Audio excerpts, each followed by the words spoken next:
જય શ્રી કૃષ્ણ. નમસ્કાર મિત્રો, મારી આ એલજી ભક્તિભાવ યુટ્યુબ ચેનલમાં તમારું હાર્દિક સ્વાગત છે. આજે આપણે સ્વામી શ્રી સચ્ચિદાનંદજીની આત્મકથા મારા અનુભવો પ્રકરણ 38 બકરો વાઘ બન્યું ની રજૂઆત કરીશું. કુંભ મેળો પૂરો થઈ ગયા પછી પણ હું ત્યાં રહી ગયો હતો તથા ફરીથી અધ્યયન કરવા લાગ્યો હતો. હરિભજનદાસજી કોઈ વાર મળતા, તે પણ લઘુ કૌમુદી ભણતા, પણ તેમની ભણવામાં ખાસ પ્રગતિ થતી નહીં. હા, ભજનમાં તેઓ ખૂબ ધ્યાન આપતા. 15-20 દિવસ થયા હશે અને પેલો છોકરો પાછો આવી ગયો. તે ફરી ભાગી છૂટ્યો હતો. હવે તેણે રેલવે તથા બહારની દુનિયા જોઈ હતી, એટલે ખૂબ માર ખાધા પછી એક દિવસ ફરી પાછી હિંમત કરીને તે છટક્યો હતો. તેને જોતાં જ મને આનંદ થયો, પણ ફાળ પણ પડી. હું જાણતો હતો કે નાગાજીના પગ વાગી રહ્યા છે. મેં તેને સમજાવીને તરત જ પંજાબ તરફ રવાના કર્યો, જ્યાં પહેલાં વિદ્વાન સંત રહેતા હતા. ત્યાં જઈને ચૂપચાપ સમય પસાર કરવા જણાવ્યું. મારી ધારણા સાચી નીકળી. તેના ગયા પછી બીજા જ દિવસે લાલ ઘૂમ આંખોવાળા નાગાજી આવી પહોંચ્યા. અમે સૌએ અનભિજ્ઞતા બતાવી.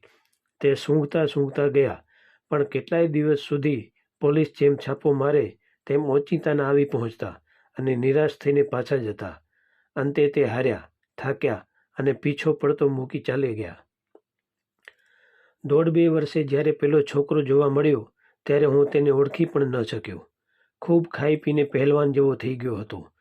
પંજાબના દૂધ, માખણ અને ઘી તેને ફાવી ગયા હતા. શરીરની સાથે તેનો માનસિક તથા બૌદ્ધિક વિકાસ પણ થયો હતો. હવે તે ગભરું રહ્યો ન હતો. તેનું પરિણામ જોઈને મને ખૂબ આનંદ થયો. ફરી એકાદ વાર પહેલાં નાગાજી આવી પહોંચ્યા ત્યારે આ છોકરો સિંહની માફક તેમના પર તૂટી પડ્યો. સાલે જાન સે માર દૂંગા, ક્યાં સમજતે હો. નાગાજી સમજી ગયા, હવે કેસ હાથમાં નથી. એક તો આ છોકરો આવશે નહીં, અને કદાચ આવશે તો કોઈ વાર મારું જ ગળું દબાવી દેશે. ગુરુ શિષ્ય વચ્ચેની આત્મીયતા તો ક્યારેય હતી જ નહીં. ત્રાસ, જુલમ કરીને કોઈના પર કેટલા દિવસ રાજ કરી શકે. આતતાઈઓનો ઇતિહાસ બતાવે છે કે અંતે તેમને કમોતે મરવું પડતું હોય છે. નાગાજી નીચું માથું કરીને ચૂપચાપ ચાલ્યા ગયા. અમને શાંતિ થઈ. પાછળથી આ છોકરો આચાર્ય સુધી ભણીને MA થયો અને પ્રોફેસરની નોકરી કરી ગૃહસ્થાશ્રમી થયો. સ્વામી સચ્ચિદાનંદજી. પ્રિય શ્રોતાજનો, જો તમને આ વિડીયો પસંદ આવ્યો હોય તો લાઈક, શેર અને કોમેન્ટ જરૂર કરશો. અને ફરી આવા વિડીયો જોવા માટે મારી આ એલજી ભક્તિભાવ યુટ્યુબ ચેનલને સબસ્ક્રાઈબ જરૂરથી કરશો. જય શ્રી કૃષ્ણ.